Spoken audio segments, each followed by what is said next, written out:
বিরোধী দলের উদ্দেশ্য দেশে অশান্তি তৈরি করা প্রধানমন্ত্রী। বিনিয়োগে দক্ষিণ এশিয়ার অন্যতম গন্তব্য হতে চায় ঢাকা পররাষ্ট্রমন্ত্রী। ইরানি হামলা থামাতে কোটি কোটি ডলার দিচ্ছে সংযুক্ত আরব আমিরাত। স্বাগত জানাচ্ছি আশা হোম কেয়ার প্রাইম নিউজ আয়োজনে। আপনাদের সাথে আছি আমি প্রীতিলতা গুপ্তা। এতক্ষণ শিরোনাম দেখছিলেন, এবারে বিস্তারিত। ছোটবেলায় আমাকে রেখে মা যখন কাজে যেতেন তখন তার দুশ্চিন্তার শেষ ছিল না, আর এখন আমার সেই অবস্থা। চিন্তা নেই, আপনার পাশে আছে আশা লেক্সা। মার্কিন ইরান যুদ্ধের মধ্যে এবার চাঞ্চল্যকর তথ্য ফাঁস করেছে রয়টার্স। ইরানি হামলা থেকে রক্ষা পেতে সংযুক্ত আরব আমিরাত কোটি কোটি ডলার ছাড় দিতে রাজি হয়েছে বলে জানিয়েছেন একাধিক সূত্র। বিস্তারিত ডেস্ক রিপোর্টে। রয়টার্সের প্রতিবেদন অনুযায়ী 4টি সূত্র নিশ্চিত করেছে যে সংযুক্ত আরব আমিরাত ইরানের জন্য বিপুল পরিমাণ অর্থ ছাড় দিতে সম্মত হয়েছে। এই সমঝোতার মূল শর্ত, ইরান আমিরাতে আর হামলা চালাবে না। দুটি আঞ্চলিক সূত্র জানিয়েছে মোট $10 বিলিয়ন ছাড়ের সিদ্ধান্ত হয়েছে, যার মধ্যে $3 বিলিয়নেরও বেশি ইতোমধ্যে হস্তান্তর করা হয়েছে। তবে অন্য দুটি সূত্রের দাবি মোট অর্থের পরিমাণ আরও বেশি, $20 বিলিয়ন। এই সমঝোতার কৌশলগত তাৎপর্যও কম নয়। একটি সূত্র জানিয়েছে এই পদক্ষেপ এমনভাবে সাজানো হয়েছে যাতে কোনো পক্ষই নিজের অবস্থান থেকে সরে আসতে না হয়। ইরান বলতে পারবে যুদ্ধের ক্ষতিপূরণ আদায় করেছে, যুক্তরাষ্ট্র বলতে পারবে তারা কিছু দেয়নি, আর আবুধাবি নিজের নিরাপত্তা ও দুবাইয়ের বাণিজ্যিক মর্যাদা রক্ষা করতে পারবে। পর্দার আড়ালে কূটনৈতিক তৎপরতাও চলেছে। ইরানের শক্তিশালী রেভলিউশনারি গার্ডের কর্মকর্তারা গত সপ্তাহে আবুধাবিতে গিয়ে আমিরাতের জাতীয় নিরাপত্তা উপদেষ্টা শেখ তাহনুন বিন জায়েদ আল নাহিয়ানের সঙ্গে বৈঠক করেন। এরপর আমিরাতের কর্মকর্তারাও তেহরানে সফর করেন। তবে আমিরাতের পররাষ্ট্র মন্ত্রণালয় এই পুরো বিষয়টি সম্পূর্ণ অস্বীকার করেছে। মন্ত্রণালয়ের বিবৃতিতে বলা হয়েছে $3 বিলিয়ন সহ কোনো ইরানি অর্থ ছাড়, হস্তান্তর বা সহায়তার অভিযোগ সম্পূর্ণ মিথ্যা ও ভিত্তিহীন। এদিকে একটি সূত্র জানিয়েছে ইরান অন্তত আরও 2টি উপসাগরীয় দেশের কাছেও একই ধরনের সমঝোতার প্রস্তাব দিয়েছে। ATV USA international desk. যুক্তরাষ্ট্রের টেক্সাস অঙ্গরাজ্যের মিডল্যান্ডে এক ভয়াবহ বন্দুকযুদ্ধের ঘটনায় অন্তত 1 জন নিহত এবং 10 জন আহত হয়েছেন। কয়েক ঘন্টার রুদ্ধশ্বাস অভিযান শেষে সন্দেহভাজন হামলাকারীও নিহত হয়েছে বলে নিশ্চিত করেছে স্থানীয় প্রশাসন। শুক্রবার সকালে এই ঘটনা ঘটে। পুলিশ জানিয়েছে হামলাকারীর নাম ভিক্টর মাতা ভিয়ারিয়াল, যে কিনা গত বুধবার রাতেও পুলিশের উপর গুলি চালিয়ে পালিয়ে গিয়েছিল। রাশেদ বাপ্পি রিপোর্ট। স্থানীয় সময় সকাল 8টার দিকে মিডল্যান্ডের দক্ষিণ পশ্চিম এলাকায় আচমকায় গুলির শব্দে কেঁপে ওঠে চারপাশ। প্রত্যক্ষদর্শীরা জানান, হঠাৎ করেই পুলিশ ও সাধারণ পথচারীদের লক্ষ্য করে এলোপাতাড়ি গুলি ছুটতে শুরু করে ভিক্টর। মুহূর্তের মধ্যে এলাকাটি রণক্ষেত্রে পরিণত হয়। জীবন বাঁচাতে সাধারণ মানুষ দিকবিদিক ছুটে বেড়ায়। পরিস্থিতি নিয়ন্ত্রণে আনতে সেখানে দ্রুত হাজির হয় টেক্সাস রেঞ্জার্স সহ বিপুল সংখ্যক পুলিশ সদস্য। পুলিশের তাড়া খেয়ে ভিক্টর একটি পরিত্যক্ত পশু চিকিৎসা ক্লিনিকে গিয়ে ব্যারিকেড তৈরি করে। দুপুর 12:30টার দিকে ড্রোন এবং রোবটের সাহায্যে ভেতরে তল্লাশি চালানো হয়। সেখানে ভিক্টরের মৃতদেহ পড়ে থাকতে দেখে পুলিশ অভিযানের সমাপ্তি টানে। স্বস্তির বিষয় হলো এই পুরো অভিযানে কোনো পুলিশ কর্মকর্তা আহত হননি। এদিকে ঘটনার পরপরই আহতদের দ্রুত মিডল্যান্ড মেমোরিয়াল হাসপাতালে নিয়ে যাওয়া হয়। নিরাপত্তার স্বার্থে হাসপাতালটিতে প্রায় 1.5 ঘন্টার জন্য কঠোর লকডাউন জারি করা হয়। হাসপাতাল কর্তৃপক্ষ জানিয়েছে মোট 9 জন রোগীকে সেখানে চিকিৎসা দেওয়া হয়েছে, যার মধ্যে 5 জনকে প্রাথমিক চিকিৎসা শেষে ছেড়ে দেওয়া হয়েছে।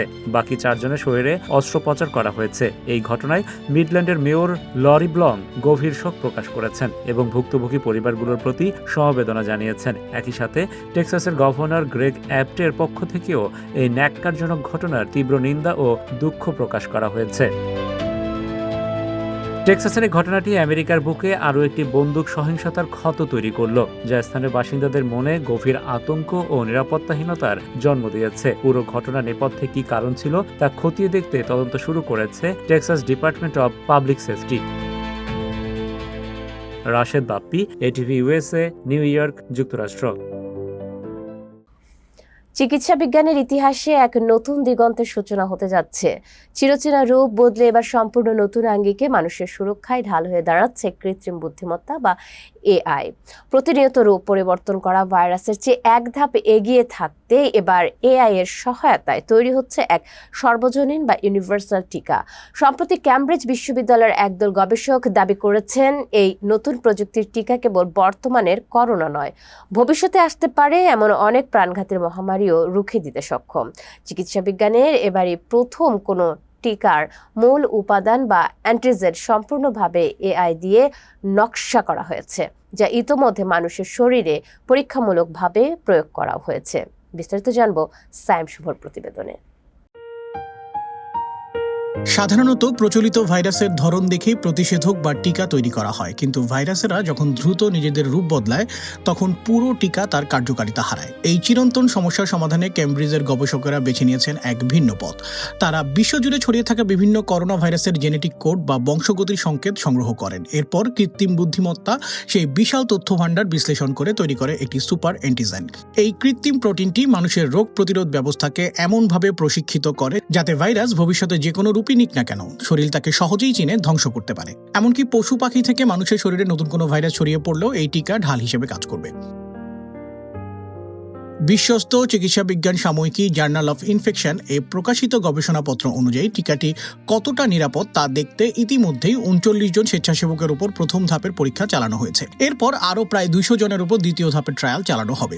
প্রাথমিক ফলাফলে মানুষের রোগ প্রতিরোধ ক্ষমতার উপর এর প্রভাব মাঝারি মাত্রার দেখা গেলেও বিশেষজ্ঞরা এর বিপুল সম্ভাবনা নিয়ে দারুণ উৎফুল্ল। করোনা ভাইরাস দিয়ে যাত্রা শুরু করলেও ক্যামব্রিজের এই গবেষক দলটি কিন্তু এখানেই থেমে নেই। এই একই প্রযুক্তি ব্যবহার করে তারা এখন সার্বজনীন ইনফ্লুয়েঞ্জা ফ্লু এবং বার্ড ফ্লু এর টিকা তৈরির কাজ শুরু করেছেন। এই সার্বজনীন ফ্লুর টিকা সফল হলে মানুষকে আর প্রতি বছর নতুন করে শীতকালীন ফ্লুর শট বা ইনজেকশন নিতে হবে না। পাশাপাশি আফ্রিকার কঙ্গোতে ছড়িয়ে পড়া প্রাণঘাতী ইবোলা বা রক্তক্ষরণকারী জ্বরের মতো জটিল রোগের টিকা তৈরিতেও কাজ করছে এই দলটি, যার কার্যকর কোনো প্রতিষেধক এখনও চিকিৎসা বিজ্ঞানের কাছে নেই। যুক্তরাজ্যের বিজ্ঞান বিষয়ক মন্ত্রী লর্ড ভ্যালেন্স এই উদ্ভাবনকে ব্রিটিশ বিজ্ঞানের একটি ঐতিহাসিক সাফল্যের গল্প হিসেবে আখ্যা দিয়েছেন। একই শোনা গেছে দেশটির national institute for health and care রিসার্চের বৈজ্ঞানিক পরিচালক অধ্যাপক মারিয়ান নাইটসের কণ্ঠেও। তিনি মনে করেন ভাইরাসের বিরুদ্ধে দীর্ঘস্থায়ী ও টেকসই সুরক্ষা দেওয়ার ক্ষেত্রে এটি চিকিৎসা বিজ্ঞানের এক বিশাল বড় পদক্ষেপ। ল্যাবরেটরির ইঁদুর আর মানুষের শরীরের রোগ প্রতিরোধ ব্যবস্থা এক নয়। বছরের পর বছর নানা সংক্রমণের মধ্য দিয়ে মানুষের শরীর গড়ে ওঠে। তাই মানুষের উপর ট্রায়ালের শেষ পর্যন্ত কী ঘটে সেটাই হবে আসল পরীক্ষা। তবে সামগ্রিকভাবে এই এআই টিকা গবেষণার পুরো দৃশ্যপট বদলে দেবে এবং এর মাধ্যমে বহু মানুষের জীবন বাঁচানো সম্ভব হবে। প্রযুক্তির এই মানবিক ব্যবহার মনে করিয়ে দেয় যে বিজ্ঞান যখন মানুষের সুরক্ষাকে সর্বোচ্চ অগ্রাধিকার দেয় তখন অসম্ভবকেও সম্ভব করা যায়। এআই এর হাত ধরে তৈরি হওয়া এই নতুন টিকার হাত ধরেই হয়তো পৃথিবী মুক্ত হবে ভবিষ্যৎ মহামারীর এক চরম আতঙ্ক থেকে। সায়েম শুভ, এটিভি ইউএসএ, নিউ ইয়র্ক। বিশ্ব অর্থনীতির ইতিহাসে তৈরি হলো এক নতুন মহাকাব্য। বিশ্বের প্রথম ট্রিলিয়নেয়ার বা লাখো কোটিপতি হিসাবে নাম লিখিয়েছেন প্রযুক্তি জগতের বরপুত্র ইলন মাস্ক। তার মহাকাশ গবেষণা সংস্থা স্পেস এক্স শেয়ার বাজারে যাত্রা শুরু করতে এই অবিশ্বাস্য মাইলফলক স্পর্শ করেন তিনি। মার্কিন শেয়ার বাজার নাসডাকে স্পেস এক্সের আইপিও বা প্রাথমিক গণপ্রস্তাব ছাড়ার পর মাত্র কয়েক ঘন্টার ব্যবধানে ইলন মাস্কের মোট সম্পদ 1 ট্রিলিয়ন বা 1 লক্ষ কোটি ডলারে ঘর ছাড়িয়ে যায়। রাশেদ বাপ্পির রিপোর্ট। শুক্রবার সকালে মার্কিন শেয়ার বাজারে ইতিহাস গড়ে যাত্রা শুরু করল স্পেসএক্স। প্রতি শেয়ার $135 আইপিও মূল্য নিয়ে শুরু হলেও লেনদেন শুরুর পরপরই তা 11% বেড়ে $150 পৌঁছায়। আর দিন শেষে 19% লাফিয়ে শেয়ারের দাম আরও উঁচুতে উঠে যায়। এর ফলে স্পেসএক্সের বাজার মূলধন দাঁড়িয়েছে $2.1 ট্রিলিয়ন, যা কোম্পানিটিকে বিশ্বের ষষ্ঠ মূল্যবান কোম্পানিতে পরিণত করেছে। এই ঐতিহাসিক মুহূর্তটি উদযাপন করতে টেক্সাসের স্টারবেইসে ঐতিহ্যবাহী ঘণ্টা বাজান স্বয়ং মাস্ক। এই আইপিওর পর স্পেসএক্সের প্রায় 82% শেয়ারের নিয়ন্ত্রণ এখন ইলন মাস্কের হাতে। আর এই বিপুল পরিমাণ মালিকানাই তাকে নিয়ে গেছে আধুনিক ইতিহাসের সবচেয়ে ধনী ব্যক্তির সিংহাসনে। এক প্রতিক্রিয়ায় মাস্ক বলেন, স্পেসএক্সের লক্ষ্য হলো সায়েন্স ফিকশন বা বিজ্ঞান কল্পকাহিনীকে বাস্তবে রূপ দেয়া এবং মানুষের জন্য একটি রোমাঞ্চকর ভবিষ্যৎ গড়ে তোলা যা মানুষকে নিয়ে যাবে চাঁদ এবং মঙ্গলের সীমানায়।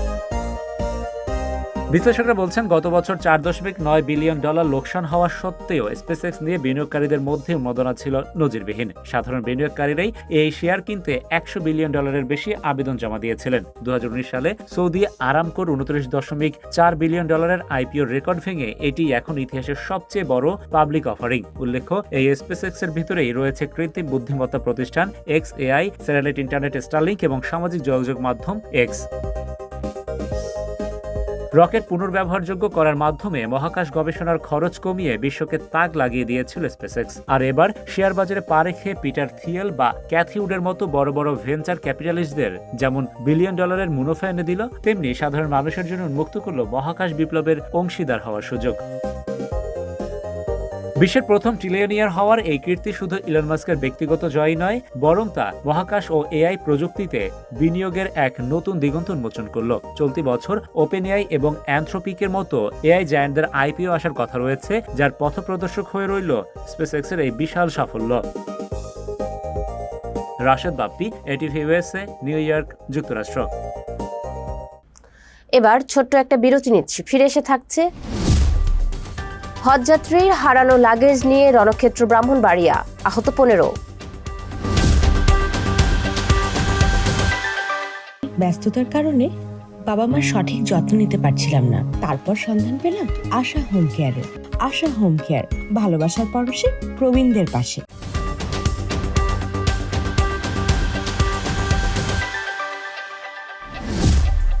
স্বাগত আবারও আশা হোম কেয়ার প্রাইম নিউজ আয়োজনে।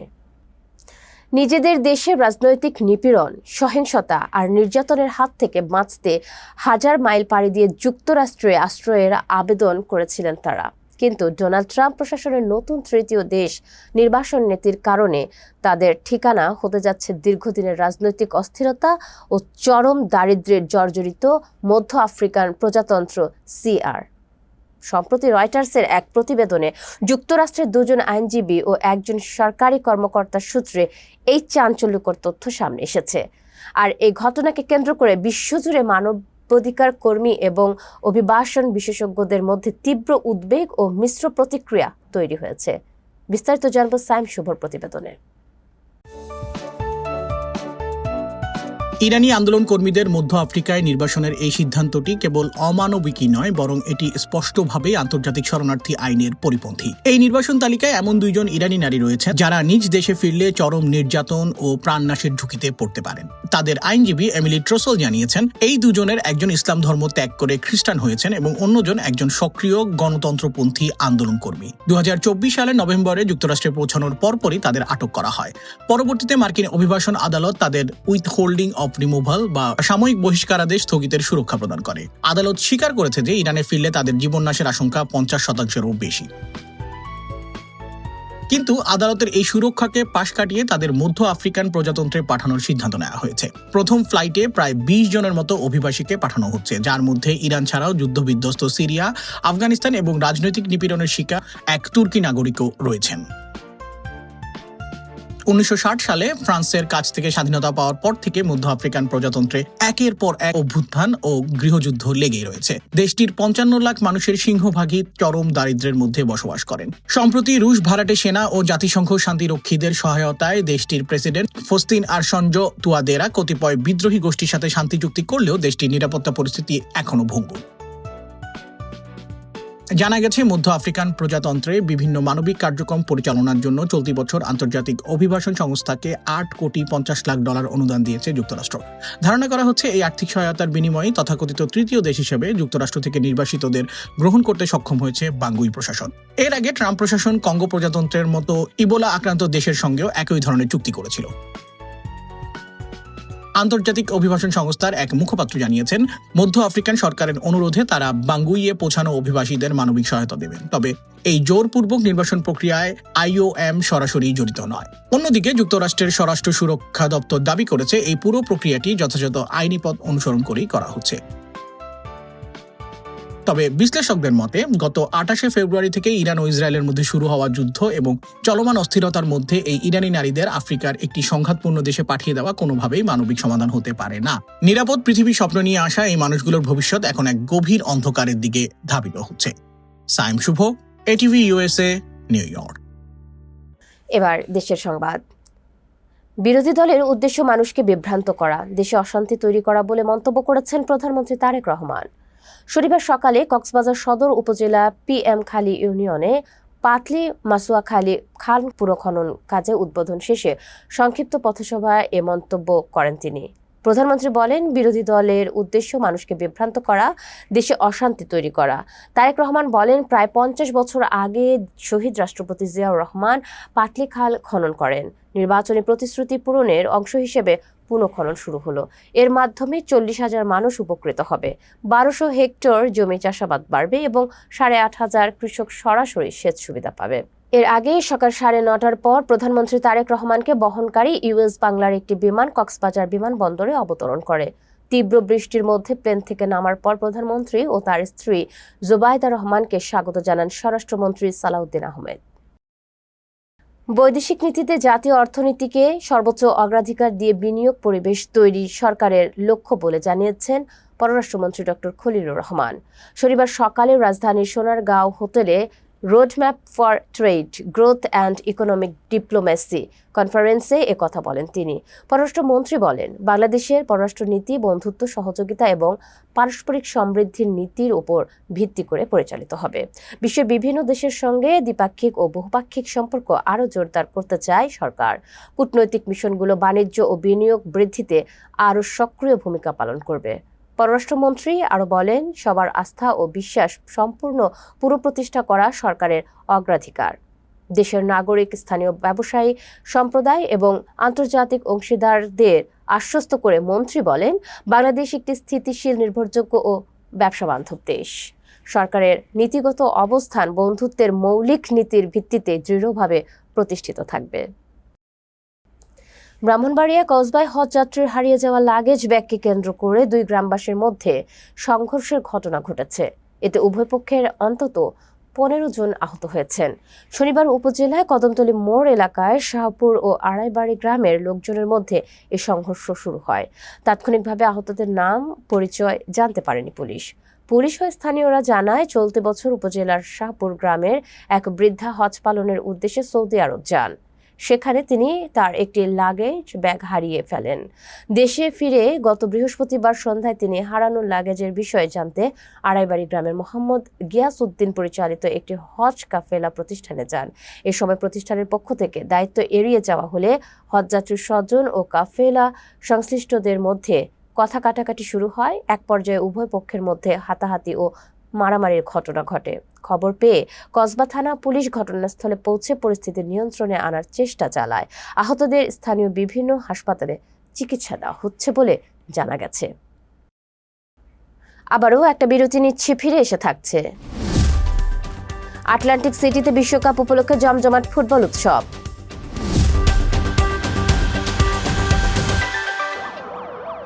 আমি যদি মিথ্যে বলতাম তাহলে আমার ছেলেটা কি শিখত? বাবা সব সময় সাদাকে সাদা এবং কালোকে কালো বলি। সাপ্তাহিক সাদা কালো, আমরা সাদাকে সাদা, কালোকে কালো বলি।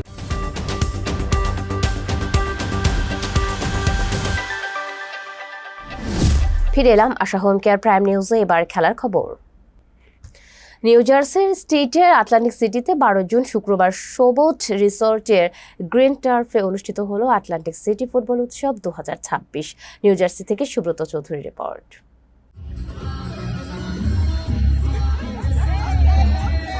বিশ্বকাপ উপলক্ষে ফুটবল প্রেমীদের জন্য এই আনন্দঘন উৎসবের আয়োজন করেছিল City of Atlantic City, visit Atlantic City, North to Shore ও Atlantic City Sports Commission. Atlantic সিটির শোবোট রিসোর্টে সন্ধ্যা 6টা থেকে রাত 11টা পর্যন্ত চলে এই বর্ণাঢ্য ফুটবল উৎসব। ফুটবলের প্রতি ভালোবাসা এবং বিভিন্ন সম্প্রদায়ের মধ্যে সম্প্রীতির বন্ধন আরো সুদৃঢ় করার লক্ষ্যেই এই উৎসবের আয়োজন করা হয়েছিল। প্যারাগুয়ে এবং আমেরিকার খেলা বড় পর্দায় দেখে আমরা খুবই আনন্দিত এবং উল্লাসিত। সেজন্য আমাদের মেয়রকে আমরা আন্তরিক ধন্যবাদ জানাচ্ছি।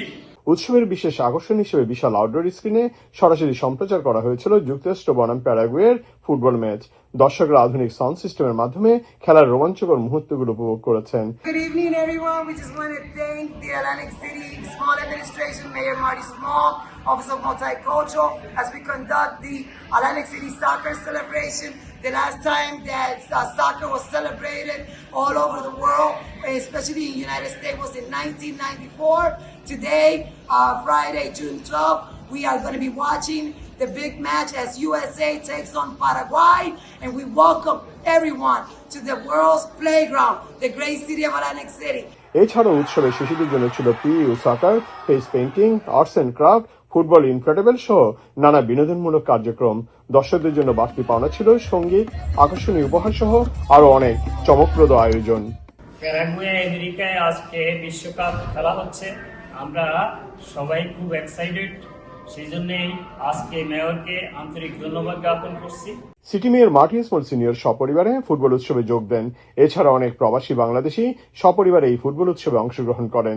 বাংলাদেশ অ্যাসোসিয়েশন অব সার্জারি সহ বিভিন্ন কমিউনিটি সংগঠন এই ফুটবল উৎসবে অংশগ্রহণ করে। আজকে ইউএসএ বনাম প্যারাগুয়ে খেলা আমরা আটলান্টিক সিটি শোবোর্ডে হতে যাচ্ছে। আমরা বাংলাদেশি অ্যাসোসিয়েশন সহ বাংলাদেশি সব কমিউনিটি অংশগ্রহণ করছে শোবোর্ড ক্যাসিনো আটলান্টিক সিটিতে।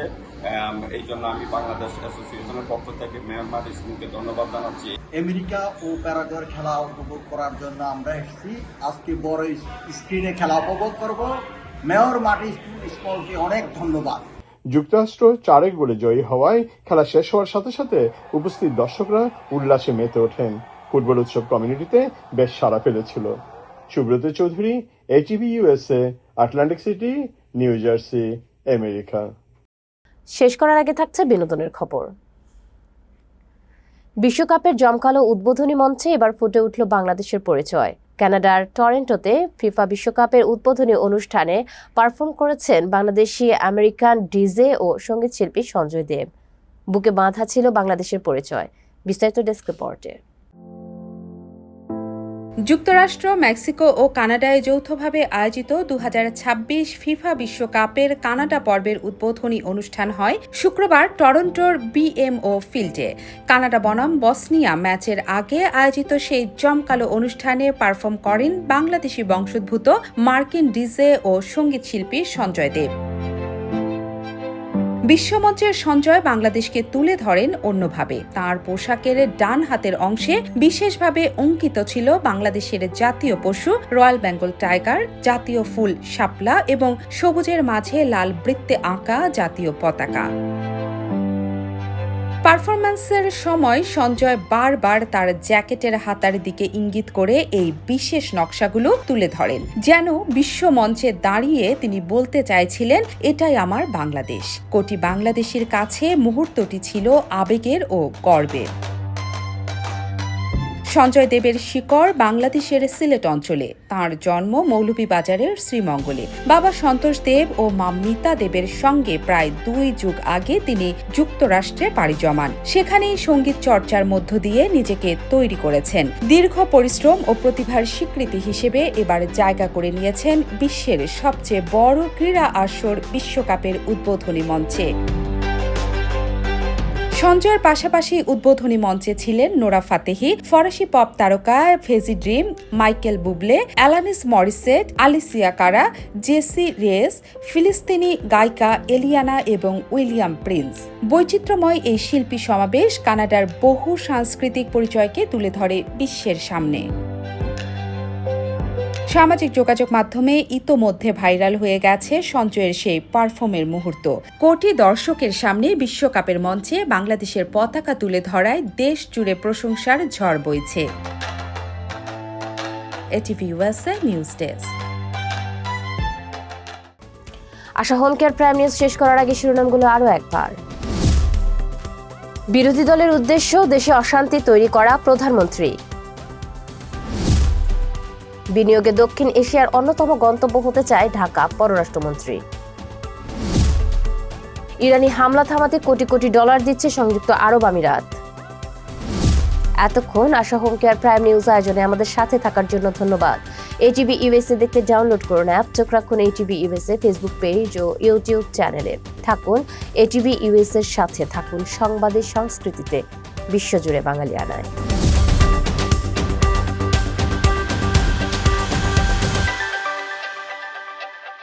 এটিভি ইউএসএ, বিশ্বজুড়ে বাঙালিয়ানা।